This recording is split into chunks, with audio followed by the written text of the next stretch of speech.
Hello friend. देखिए, पिछले class में हम लोग 24 क्वेश्चन तक किए थे। आज उससे आगे करेंगे। ठीक है, तो चलते हैं, करते हैं बिना किसी देरी के। पहला क्वेश्चन देखिए, 24 नंबर क्वेश्चन। पहला क्वेश्चन का मतलब 24 नंबर क्वेश्चन देखिए। The first Indian to contest an election to the British House of Common, यानी पहले ऐसे इंडियन थे जिन्होंने इलेक्शन लड़ा। कहाँ? तो ब्रिटिश हाउस में। तो कौन थे? तो option A Dadabhai Naoroji, option B Gopal Krishna Gokhale, option C Firoz Shah Mehta, या option D W C Banerjee. तो 24 का आंसर हो जाएगा ए। ठीक है। और इन्हीं ने, इनको क्या कहा था? तो ग्रैंड ओल्ड मैन कहा जाता था। और ड्रेन थ्योरी जो है ना, इन्हीं के द्वारा दिया गया था। ड्रेन थ्योरी का मतलब ये हो गया कि भारत का पैसा कैसे बाहर जा रहा है, यानी विदेश में जा रहा है। फॉर एग्जाम्पल, कोई एक गवर्नर है, वो रिटायर कर गया और इंडिया से चला गया कहाँ? इंग्लैंड में। इंग्लैंड में गया तो उसको जो पेंशन मिल रहा है वो कहाँ से मिल रहा था? तो वो इंडिया का पैसा मिल रहा था। जिसके कारण इसका मतलब ये हुआ कि इंडिया का पैसा जो है वो बाहर विदेश में जा रहा है। दूसरा एक एग्जाम्पल ये है कि इंडस्ट्री जो था, जैसे रॉ मटेरियल, कच्चा माल, कपड़ा, ये लोग कपड़ा, रॉ मटेरियल कॉटन को यहाँ से ले जाते थे इंग्लैंड में, और वहाँ से इंडिया से कॉटन ले जाते थे बहुत कम दाम में इंग्लैंड में, और वहाँ उसको मैन्युफैक्चर करके उसको बहुत महंगा बेचते थे। कहाँ? इंडिया के मार्केट में। तो इससे भी मालूम चला कि इंडिया का पैसा वापस वहाँ गया और वहाँ से महंगा होकर फिर इंडिया में आया। तो 24 का जो आंसर हो जाएगा वो हो जाएगा ए। ठीक है। और ईस्ट इंडिया एसोसिएशन जो है इन्हीं के द्वारा शुरू किया गया था। ठीक है ना। ईस्ट इंडिया एसोसिएशन किसके द्वारा शुरू किया गया था? ये भी दादा भाई नौरोजी के द्वारा था। ये आपको याद रखना है। प्लस सेकेंड जो कांग्रेस सेशन हुआ था वो, ये उसके प्रेसिडेंट कौन थे? तो उसके प्रेसिडेंट भी दादा भाई नौरोजी थे। 24 का आंसर हो जाएगा ए। 25 नंबर क्वेश्चन देखिए। Given below A list of a person who became the president of Indian National Congress, arrange them chronological order. नीचे में ना प्रेसिडेंट दिया गया है, कांग्रेस के प्रेसिडेंट, इसको क्रोनोलॉजिकल ऑर्डर में बताना, यानी किसके बाद कौन आया। तो option A Mahatma Gandhi, option B Jawaharlal Nehru, option C Vallabhbhai Patel, या ऑप्शन डी 4 रोजनी नायडू। तो बताना है आपको कौन सबसे पहले कौन आया। देखिए, सबसे पहले जो आए थे ना वो थे महात्मा गांधी। कब बने थे? 1924 में। ठीक है। और इसके बाद कौन बने थे? तो सरोजिनी नायडू। कब? 1925 में। बेलगांव सेशन आपको मालूम होगा ना, बेलगांव सेशन एकमात्र कर्नाटका सेशन जहाँ पे महात्मा गांधी प्रेसिडेंट बने थे। उसके बाद सरोजिनी नायडू कहाँ बने थे? तो कानपुर में बने थे। ठीक है। तो 1414 देखिए किस में है? तो 14 ये आसानी से, अगर दो ऑप्शन आपको मालूम होगा ना तो ये आसानी से आपको मिल जाएगा, मतलब आंसर मिल जाएगा आपको। आगे ऑप्शन आपको देखने की जरूरत भी नहीं है। तो महात्मा गांधी, सरोजिनी नायडू, उसके बाद 1929 में जवाहरलाल नेहरू, इन्हीं के समय उन्हें कंप्लीट इंडिपेंडेंस दिया गया था। ठीक है। उसके बाद वल्लभ भाई पटेल। तो 25 का जो आंसर हो जाएगा सी। 26 नंबर क्वेश्चन देखिए। President of Indian National Congress in 1885। तो 1885 में जो है उसके प्रेसिडेंट कौन थे इंडियन नेशनल कांग्रेस के? तो option A George Yule, option B Dadabhai Naoroji, option C W C Banerjee, option D W Wedderburn. तो इसके जो हो जाएंगे वो हो जाएगा answer C, W C Banerjee इसके प्रेसिडेंट थे। और एओ ह्यूम जो थे वो थे इसके फाउंडर थे। ठीक है। ये रिटायर ऑफिसर थे, बोले कि चलो इंडियन को कुछ चॉकलेट थमा देते हैं, और उसके कारण था इंडियन नेशनल कांग्रेस का फॉर्मेशन किए हैं। दूसरा सेल्फ वॉल्व, जैसे कि इंडियन में बहुत ज़्यादा ब्रिटिशर के खिलाफ रिवोल्ट कर रहे थे। तो उन जैसे कि आप कुकर देखते हैं ना, कुकर में प्रेशर कितना ज़्यादा रहता है। कुकर का जब प्रेशर जब नहीं निकलेगा तो एक ऐसा समय आएगा कि कुकर जो है ज़्यादा प्रेशर के कारण फट जाएगा। ठीक इसी तरह ब्रिटिशर ने सोचा कि कुछ ऐसा ही एक हम लोग बनाते हैं, नहीं तो कहीं अगर ज़्यादा प्रेशर हुआ इंडियन का तो हम लोग को यहाँ से देश छोड़ के भागना पड़ेगा। इसीलिए उन्होंने इंडियन नेशनल कांग्रेस की फॉर्मेशन किया। तो 26 का आंसर हो जाएगा सी। 27 नंबर क्वेश्चन देखिए। Who among the following was not present in the founding association of Indian National Congress. तो इंडियन नेशनल कांग्रेस के जब फॉर्मेशन हो रहा था तो इसमें से कौन जो लीडर थे वो प्रेजेंट नहीं थे। Option A Dadabhai Naoroji, option B जी सुब्रमण्यम अय्यर, या ऑप्शन सी जस्टिस रेनाडे, या ऑप्शन डी सुरेंद्र नाथ बनर्जी। तो 27 का जो आंसर हो जाएगा हो जाएगा डी। सुरेंद्र नाथ बनर्जी जो थे ना वो कहीं और थे, कहीं दूसरे जगह, ये कुछ और भी तो काम था ना कि ये कहीं और थे। तो 27 का आंसर हो जाएगा डी। 28 नंबर क्वेश्चन देखिए, who was the first Indian to become the member of British parliament. Who was the first Indian to become the member of British parliament. तो पहले ऐसे कौन मेंबर थे, इंडियन थे जो ब्रिटिश के पार्लियामेंट में थे, यानी मेंबर बने हैं। Option A Badruddin Tyabji, option C B W C Banerjee, या ऑप्शन सी डी एन वाचा, या ऑप्शन डी दादा भाई नौरोजी। तो 28 का जो आंसर हो जाएगा दादा भाई नौरोजी। पहले ऐसे इंडियन थे जो वहाँ के पार्लियामेंट के मेंबर बने। 29 नंबर क्वेश्चन है कि in which year India National Congress was establish. तो किस साल, कौन सा वर्ष इंडियन नेशनल कांग्रेस का फॉर्मेशन हुआ था। तो option A 1888, option B 1887, option C 1886, या ऑप्शन डी 1885। तो 29 का जो आंसर हो जाएगा वो हो जाएगा डी। 1885 में बना था, और किसके द्वारा, तो एओ ह्यूम के द्वारा, और इसके पहले प्रेसिडेंट को थे डब्ल्यू.सी. बनर्जी।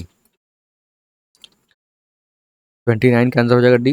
30 नंबर क्वेश्चन में देखिए, who was the viceroy of India at the time of formation of India National Congress. तो वाइसरॉय कौन थे इंडिया नेशनल कांग्रेस के में, जब इंडिया नेशनल कांग्रेस का फॉर्मेशन हो रहा था तो उस समय उसके वाइसरॉय कौन थे। तो option A Curzon, option B Canning, या ऑप्शन डी सी लॉरेंस, या ऑप्शन डी डफरिंग। तो इसको याद करने का ट्रिक ये है कि कांग्रेस लोग डफर थे, बेवकूफ़ थे, इसलिए उन्होंने इंडिया नेशनल कांग्रेस का फॉर्मेशन किया। तो 30 का जो आंसर हो जाएगा डी। देखिए दोस्तों, एक चीज़ मैं आपको बताना चाहूँगा कि बहुत सा कांग्रेस को क्रिटिसाइज करते हैं, यानी जो मॉडरेट लीडर थे वो लोग को क्रिटिसाइज इसलिए किया जाता है क्योंकि उन लोग जो है नॉन वायलेंस यानी मार धार पे, एक्शन पे तो विश्वास नहीं करते। इसका मेन रीज़न ये था कि अगर वो लोग भी इस पे विश्वास करने लगे तो कांग्रेस का अंग्रेजों को एक मौका मिल जाएगा। जैसे गांधी जी सत्याग्रह कर रहे थे, यहाँ पे बैठ गए, ठीक है, तो यहाँ पे बैठ गए तो कोई पुलिस को मौका नहीं मिलेगा कि उस पर लाठी चार्ज करे। लेकिन जैसे ही अगर गांधी जी एग्रेसिव हो जाते हैं तो उन लोग को मौका मिल जाता कि उस पर लाठी मारने का, गोली मारने का। तो मेन रीज़न यही था, अहिंसा नहीं करने का। ठीक है, 30 का आंसर हो जाएगा डी। नेक्स्ट क्वेश्चन बोलने दीजिए, just a minute. 31 number question देखिए, 31 नंबर क्वेश्चन कह रहा है, who wanted Indian National Congress to be safety valve. Indian National Congress को सेफ्टी वॉल्व की तरह किसने देखा। तो option A Hume, option B Lord Lytton, option C W C. Banerjee, या ऑप्शन डी सुरेंद्र नाथ बनर्जी। तो इसका जो आंसर हो जाएगा इसको किसने फॉर्म किया था, इसको फॉर्म किया था एओ ह्यूम ने। ठीक है, तो यही कारण सेफ्टी वॉल्व भी, सेफ्टी वॉल्व का मतलब क्या हो गया, सेफ्टी वॉल्व जैसे कि कुकर प्रेशर में नहीं होता है, प्रेशर ज़्यादा हो जाता है कुकर फट जाएगा, उसी तरह अगर इंडियन में ज़्यादा एग्रेसिव हो गए, ज़्यादा रिवोल्ट करने लगे तो हम लोग को यहाँ से भागना पड़ेगा, इसलिए उस प्रेशर को थोड़ा थोड़ा रिलीज करने दो। तो 31 का जो आंसर हो जाएगा वो हो जाएगा ए। इंडिया नेशनल कांग्रेस का भी तो कुछ डिमांड था ना, यहाँ का पब्लिक का भी डिमांड था ना, तो लोग कभी थोड़ा थोड़ा जो है चॉकलेट लॉलीपॉप थमा देते कि चलो खुश रहो तुम भी।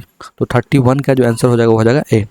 32 नंबर क्वेश्चन देखिए, who among the following was not a moderate. तो इनमें से कौन जो है मॉडरेट नहीं है। तो ऑप्शन है बिपिन चंद्रपाल, मॉडरेट नहीं है। फिरोज शाह मेहता, ऑप्शन देखिए बताना है आपको, मॉडरेट नहीं है। ठीक है, तो हमारा आंसर पहले ही ऑप्शन में दे दिया गया है 32 का ए, बिपिन चंद्रपाल।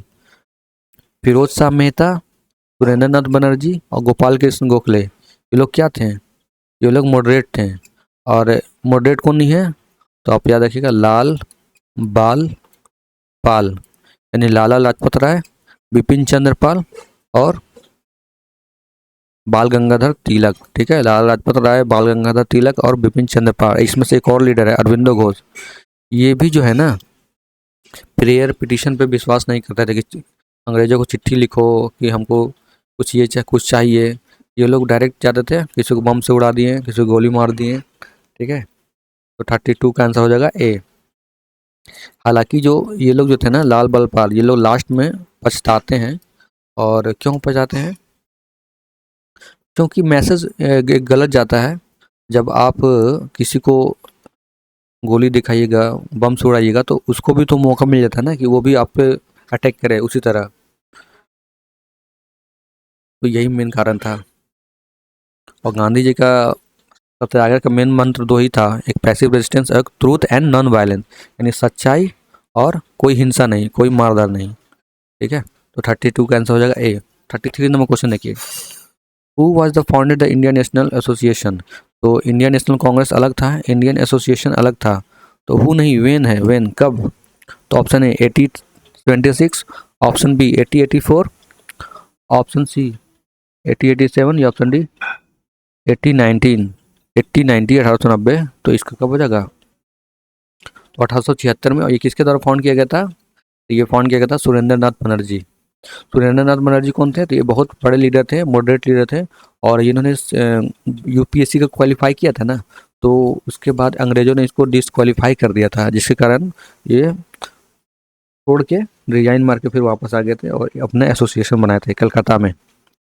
34 नंबर क्वेश्चन देखिए, who was called grand old man. तो ग्रैंड ओल्ड मैन जो है किसको कहा जाता है? तो option A Dadabhai Naoroji को, ऑप्शन बी जमशेदजी टाटा को, ऑप्शन सी सुरेंद्र नाथ बनर्जी या ऑप्शन डी ई राजगोपालचारी। तो ग्रैंड ओल्ड मैन कौन है? तो दादा भाई नौरोजी, जिन्होंने ईस्ट इंडिया एसोसिएशन का फॉर्मेशन किया। ठीक है, ड्रेन थ्योरी को लिखा, ये कौन थे? हमारे Dadabhai Naoroji. Second Indian National Congress का जो है प्रेसिडेंट कौन थे? तो ये भी दादा नौरोजी, जो कि कलकत्ता में हुआ था। पहला कहाँ हुआ था?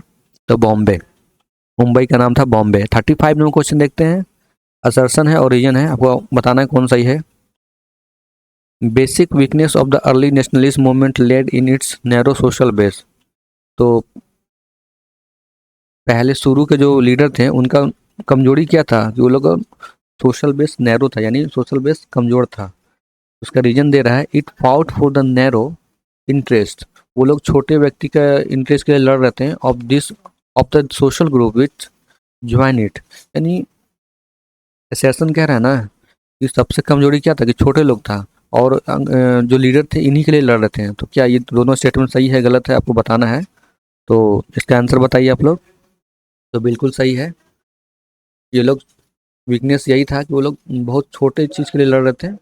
और इसका रीजन भी सही दिया है। देखिए 1900 जब सूरत स्प्लिट होता है, ठीक है, 1907 में, तो उसका मेन रीजन क्या था? मॉडरेट जो थे वो लोग चाहते थे कि जो रिवोल्ट है, जो रिवोल्यूशन है, वो बंगाल से बाहर जाए, डिफरेंट इंडिया, जो इंडियन का जो डिफरेंट पार्ट है ना उसमें जाए। लेकिन जो कांग्रेस थे, जो मॉडरेट लीडर थे, वो लोग चाहते थे कि बंगाल से बाहर नहीं जाए। अगर बंगाल से बाहर गया तो काफ़ी वायलेंट हो जाएगा, जिसके कारण ये मना करते थे। तो मेन रीजन दोनों का स्प्लिट होने का यही कारण था। इससे हमको मालूम चल जाता है कि दोनों का में डिफरेंस यही था। तो 35 का आंसर हो जाएगा ए। 36 नंबर क्वेश्चन देखिए, कंसीडर द फॉलोइंग स्टेटमेंट। तो मैडम भीखा जी कामा है, ये आपको स्टेटमेंट बताना है कौन सा सही है कौन सा गलत है। तो madam Cama unfurled the national flag at the international socialist conference Paris in the year 1907। तो ये गलत हो गया। ठीक है, सेकंड ऑप्शन देखिए, madam Cama served as a private secretary to Dadabhai Naoroji. तो ये सही है। जो मैडम कामा जो थी ना, ये दादा भाई नौरोजी की सेक्रेटरी थी। और option 3, madam Cama was born in Parsi, यानी वो पारसी थी, वो लोग पारसी से थे। तो 1 गलत हो गया, 2 3 सही हो गया। ठीक है, तो ऑप्शन देख लेते हैं। अगर आपको 1 गलत हो गया ना, तो 1 गलत के कारण ये दोनों गलत हो जाएगा। थर्ड से ऑटोमेटिक सही हो गया, क्योंकि दोनों ऑप्शन में है, बी में भी है डी में भी है। आपको सेकंड देखना है कि सेकंड सही है कि नहीं। तो सेकंड सही है। क्यों? क्योंकि वो दादा भाई नौरोजी के सेक्रेटरी थे। तो इससे आसानी, ये इसको बोलते हैं एलिमिनेशन मेथड। इसको क्वेश्चन को, ऑप्शन को एलिमिनेट कीजिए और आंसर आपको मिल जाएगा बहुत आसानी से। तो ये इसका आंसर हो जाएगा बी। ठीक है, नेक्स्ट क्वेश्चन देखिए, 37 number question, who among the following rejected the title of knighthood and refused to accept the position of council of the secretary of the state.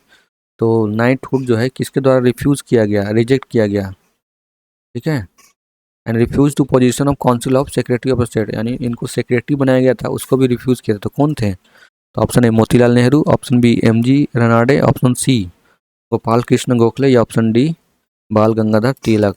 तो 37 का जो आंसर हो जाएगा गोपाल कृष्ण गोखले, ठीक है। नाइटहुड जो है इसके द्वारा रिजेक्ट किया गया था।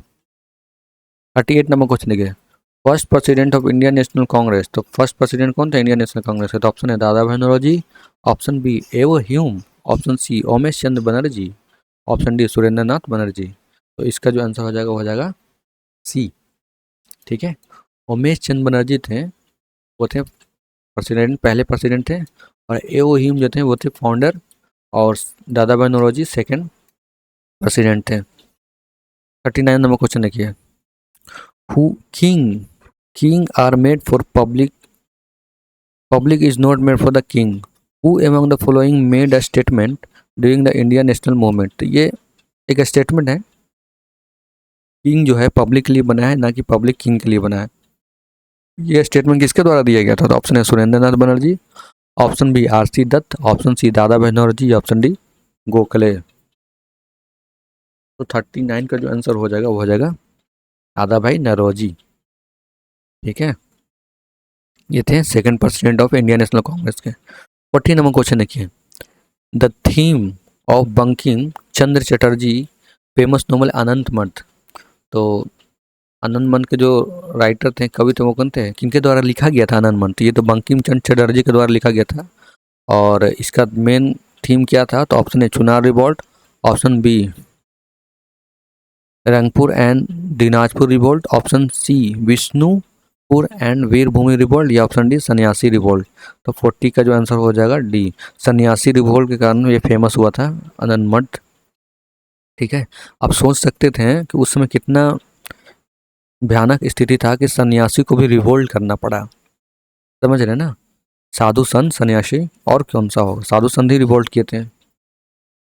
41 नंबर क्वेश्चन देखिए, आज का लास्ट क्वेश्चन है, soon after the formation of Indian National Congress British become the suspicious of nationalist. यानी इंडियन नेशनल कांग्रेस का फॉर्मेशन के बाद ब्रिटिश जो है नेशनलिस्ट को सस्पेक्ट की निगाह से देखने लगे। Who among the following called Congress representing only a elite a microscopic minority। यानी इसमें से कौन जनरल जो था, वायसराय था, ये कहा कि कांग्रेस जो है एक बहुत छोटा पार्टी है, ठीक है। तो option A Lord Napier, option B Lord Dufferin, option C Lord Ripon, या ऑप्शन डी लॉर्ड लिटन। तो 41 का जो आंसर हो जाएगा वो हो जाएगा डफर के द्वारा, ठीक है, लॉर्ड डफरिंग। और डफर के कारण ही इन्होंने ने कांग्रेस का फॉर्मेशन, इंडियन नेशनल कांग्रेस का फॉर्मेशन किया था कब? 85 में, ठीक है दोस्तों। तो 41 का आंसर हो जाएगा बी। तो फिर आज रहने देते इतना ही क्वेश्चन, आराम आराम से पढ़ेंगे। नेक्स्ट क्वेश्चन में हम लोग पढ़ेंगे एक्सट्रीमिस्ट पेज, और इसके बाद हम लोग साइंस का क्वेश्चन करेंगे, ठीक है। और उसके बाद घटना चक्र सेशन में लाऊंगा। तो लगातार आप बने रहिए, और आपको वीडियो अच्छा लग रहा हो तो लाइक सब्सक्राइब शेयर कर दीजिएगा। आपका कोई सजेशन हो तो वो भी कमेंट बॉक्स में बता दीजिएगा, और कोई बुक का आप चाहते हैं वीडियो तो उसका भी बता दीजिएगा कमेंट करके। तो बस मिलते हैं नेक्स्ट वीडियो में, है, थैंक यू।